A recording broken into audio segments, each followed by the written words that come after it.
주 예수 그리스도의 은혜와 평강이 모든 분들에게 함께하기를 축복합니다.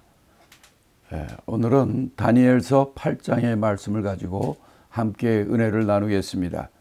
다니엘서 8장은 한마디로 수양과 수염서의 이상, 환상입니다. 그에 대한 해석과 또 그에 대한 설명과 그에 대한 또 간구, 이렇게 여러 가지로 나눌 수가 있겠습니다. 1절부터 읽겠습니다. 나 다니엘에게 처음에 나타난 이상 후 벨사살 왕 3년에 다시 이상이 나타나니라. 내가 이상을 보았는데 내가 그것을 볼 때에 내 몸은 엘람도 수산성이 있었고 내가 이상을 보기는 을레 강변에서니라. 내가 눈을 들어 본즉 강가에 두 뿔 가진 수양이 섰는데 그 두 뿔이 다 길어도 한 뿔은 다른 뿔보다 또 길었고 그 긴 것은 나중에 난 것이더라. 내가 본즉 그 수양이 서와 북과 남을 향하여 받으나 그것을 당할 짐승이 하나도 없고 그 손에서 능히 구하리가 절대로 없으므로 그것이 의미로 행하고 스스로 강대하더라 하는 말씀입니다. 자, 쉽게 얘기하면 1절부터 4절까지는 수양과 수염서의 이상, 그 환상을 다니엘이 본 것입니다. 그 다니엘이 이 수양과 수염서의 이상을 본 때는 어느 때냐? 벨사살 왕 3년이라 1절에서 얘기하고 있죠. 그걸 먼저 본 때는 그 본 때에 대해서는 1절에 2절에 보면 이렇게 얘기합니다. 내 몸은 엘람도 수산성에 있었고 내가 이상을 보기는 을레 강변에서라, 이렇게 얘기합니다. 이것이 무슨 뜻일까요? 이 다니엘이 자기의 몸은 엘람도 수산성에 있고 근데 내가 이상을 보는 것은 을레 강변에서 봤다, 이렇게 얘기합니다. 이거에 대한 해석은 여러 가지가 있습니다. 그러나 이 본문의 근거에서 보면 다니엘은 그의 몸이 엘람도 수산성에 있었다, 이렇게 얘기하고, 그런데 다니엘이 그 이상을 볼 때는 을레 강변이다, 이렇게 얘기합니다. 지금 이때가 어느 때입니까?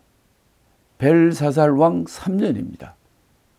우리가 7장의 네 짐승의 이상, 환상을 봤죠? 그때는 어느 때였습니까? 벨사살 왕 원년이었어요. 그러니까 8장의 수양과 수염새의 이상은 2년 후에 본 것입니다. 그런데 본 장소가 어디라고 그랬냐면 엘람에 있는 수산성이라 얘기했어요. 수산성은 엘람이란 도의 수산성. 그러니까 이것은 그 후에 있을 메데 파사 나라, 벨사살 왕은 바벨론 나라의 마지막 왕이지 않습니까? 그러니까 바벨론 망하기 한 10년 전에 본 환상입니다. 이때는 메데 파사가 그렇게 강하지 않을 때요. 엘람이라는 데는 바사 나라의 땅이고 수산성은 페르시아 나라의 거기에 여름필자입니다. 수도입니다. 자, 그런데 전 다니엘이 거기 가 있었다 그랬어요. 그의 몸이 바벨론 왕궁이 아니라 거기 가 있다, 이렇게 되어 있습니다. 근데 그가 이 환상, 이 이상을 보는 것은 을레강변이다 그랬어요.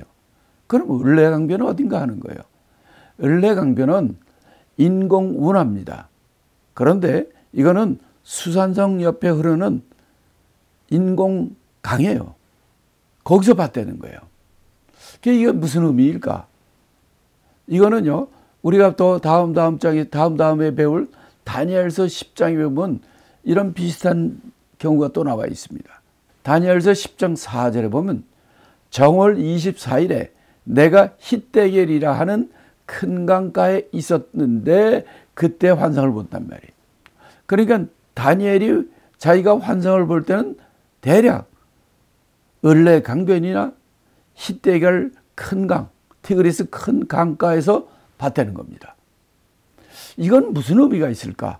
또 성경에 보면은 사도행전 16장 13절에 보면 바울이 빌립보에 가가지고 안식일에 바울은 항상 어느 선교지에 가면 안식일 날 회당이 있는 데를 찾아갑니다. 왜냐하면 그는 말씀을 전할 수 있는 선생이기 때문에 거기 가서 말씀을 전하고 그들에게 복음을 전해서 예수 믿게 하는 이런 정책을 썼는데, 사도행전 16장에서는 좀 이상합니다. 안식일인데 바울은 어디로 가느냐?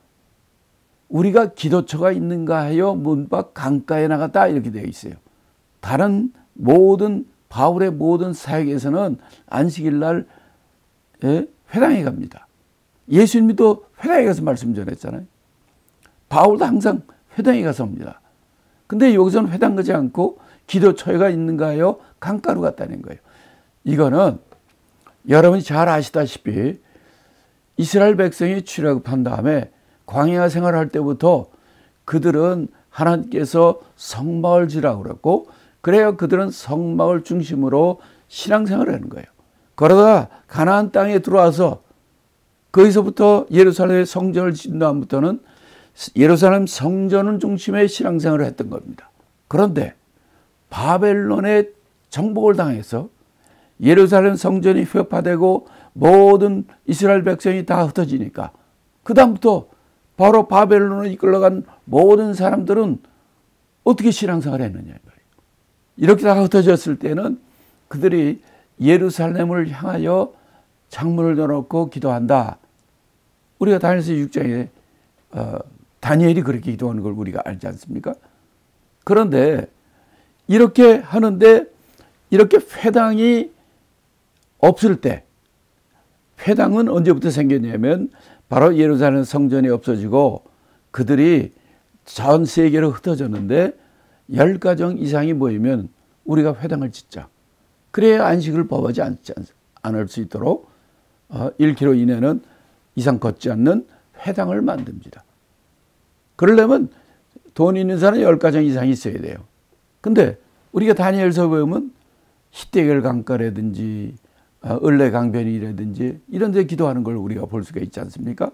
이거는, 그러나 이후에 그들이 이 회당을 지은 다음부터 예수님 때도 회당이 있었고, 그 다음에 또 바울 때도 회당이 있고, 한국에는 이런 회당이 없을 거예요. 그러나 제가 사는 이 미국 땅에는 어디 가나 회당이 있습니다. 유대인들은 안식일 날 회당 가서 그렇게 하나님 섬기는 일을 하는데, 회당이 없는 때는, 초창기 때는 어떻게 했느냐? 다니엘서 9장이나 지금 8장이나 다니엘서 10장에서처럼 그들이 강가에 나갑니다. 강가에 모여서 그때 말씀을 읽고 기도하고 그러고 그 안식일을 지키는 거예요. 그런데 여기서 보세요. 8장에서도 을레 강변에서 그가 이상을 봤다. 하나님께 보이시는 하존, 이상, 환상을 본 겁니다. 이런 건 꿈과 이상을 보는 건 달라요. 꿈은 자다가 보는 거예요. 그러나 이상을 보는 거, 환상을 보는 거는 기도하다가 보는 겁니다. 그래서 을레 강변에서 이상을 봤다는 얘기는 다니엘이 벨사살 왕 때 이미 느부갓네살 왕 이후에는 그가 모든 그런 데서 놓았던 것처럼 보여요. 아니면 그가 바벨론 성을 떠나서 딴 데서 이렇게 일을 했는지, 여기서 보면 수산성, 바벨론 성에서, 바벨론 수도에서 한 370km 떨어져 있는 곳에 수산성이 있습니다. 그걸 멀리 떨어져 갔고 거기서 그가 안식일 날 또는 어떤 특정 기도 때문에 그가 을레 강변에 나가서 기도하는 중에 이렇게 이상을 본 것으로 우리가 이해될 수 있는 것입니다. 자, 이렇게 일레 강변에서 이렇게 기도하는 것을 우리가 볼 수가 있는데, 자, 여기서 보면 이제 본 것이 두 가지입니다.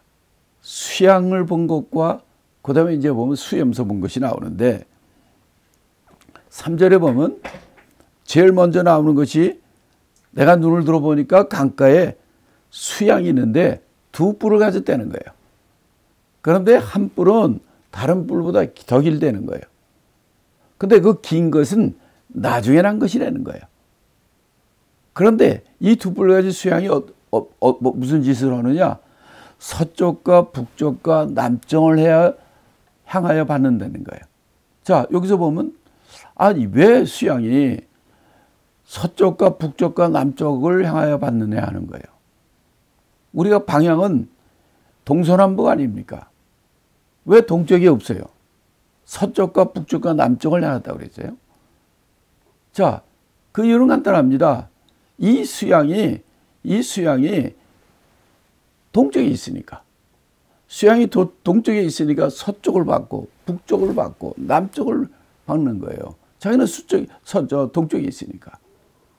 그러면 이 수양은 뭐냐 하는 거죠. 이 8장 20절 뒤에 보면 천사가 다니엘이 꾼 이 이상을 설명을 해석을 해줍니다. 이 두 뿔 가진 수양은 바로 메대 파사 나라라는 거예요. 지금 다니엘이 이 환상을 볼 때는 어느 때라고 그랬어요? 바벨론 나라 벨사살 왕 때예요. 벨사살 왕 3년이면 벨사살 왕이 한 10년 더 있다가 바벨론이 망하거든요. 벨사살 왕이 죽임을 당하고 바벨론이 망합니다. 그러니까 이 바벨론이 멀쩡하게 강대국으로 잘 서 있을 때 이때 10년 후에 되어질 일을 본 거예요. 그때 이 바벨론이 망하고 바로 이 두 뿔 가진 수양, 짧은 뿔은 메대고 긴 뿔은 바사라는 거예요. 왜 그러냐면 그 긴 뿔은 나중에 난 거라고 그랬잖아요. 우리가 이 역사를 통해서 보면 바벨론이 메대 파사 연합군에 망하는데 메대 나라의 왕이 다리오입니다. 다리오는 62세라고 그랬어요. 근데 나중 뿔, 긴 뿔은 바사입니다. 바사 왕의 왕은 고레스 왕이에요. 고레스 왕은 나이가 젊어요. 삼촌 조카 사이입니다. 장인 사위 사이예요. 그러나 더 세력은 이 바사 나라인 고레스 왕이 더 강하기 때문에 맨 처음에는 메대 나라 어른한테 양보했다가 2년 후에는 바사가 전제를 다 잡습니다. 그래서 메대 바사 연합군이 되는 거예요. 이것을 보여주신 겁니다.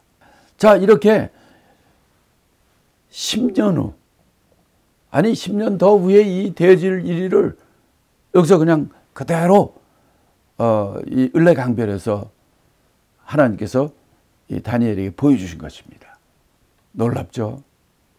우린 7장에서도 봤어요. 7장에서는 네 짐승의 환상을 보여주셨고 이 네 짐승은 바로 사자, 독수리 날개 가진 사자는 바벨론이라 했고 그 뒤에 나오는 곰은 메대 파사라고 그랬고 그 뒤에 나오는 표범은 메대 파사를 물리치고 세워진 헬라 왕국이라고 그랬고 그 뒤에 나오는 천리를 가진 무서운 짐승은 헬라 뒤에 나타날 로마 나라라고 그랬고 근데 그 뒤에 10뿔이 있고 그 뒤에 작은 뿔이 나오는데 이 작은 뿔을 하나님께서 인자가 그를 멸망시키고 바로 영원한 하늘나라가 이루어진다.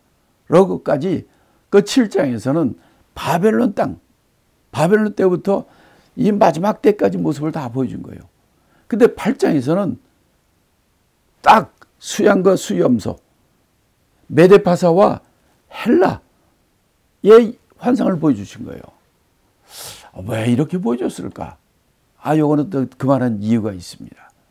자, 그러면 그 뒤 5절부터 우리가 5절부터 또 좀 보겠습니다. 5절부터 8절까지 제가 읽겠습니다. 내가 생각할 때에 그 염소 두 눈 사이에는 현저한 뿔이 있더라.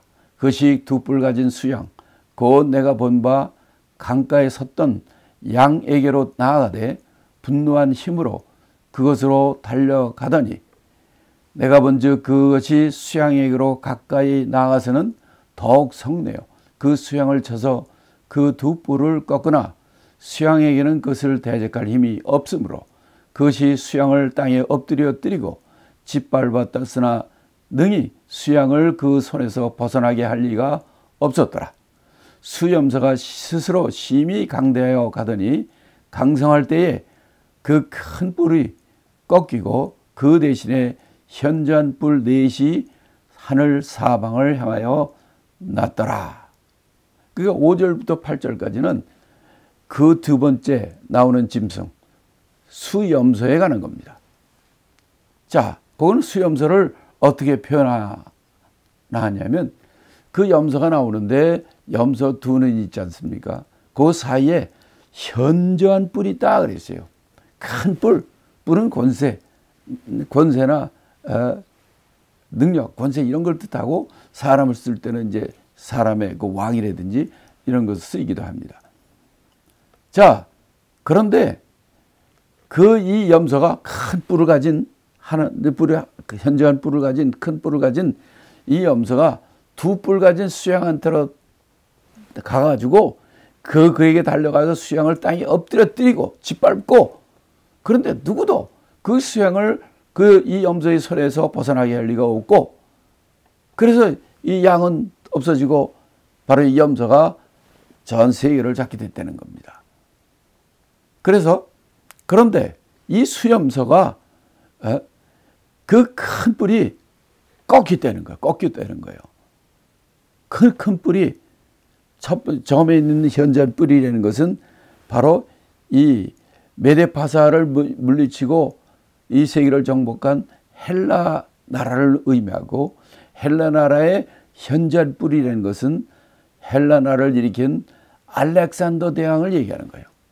그는 20살에 왕이 돼가지고 32살에 죽을 때까지 그 젊은 나이에 바로 이 전 세계를 가장 빠른 속도로 정복했지 않습니까? 그런데 그 큰 뿔이 꺾였다는 거예요. 알렉산더 대왕이 32살, 33살 젊은 나이에 죽습니다. 열사병, 말라리아에 걸려서 죽습니다. 그가 인도까지 갔다가 돌아왔어요.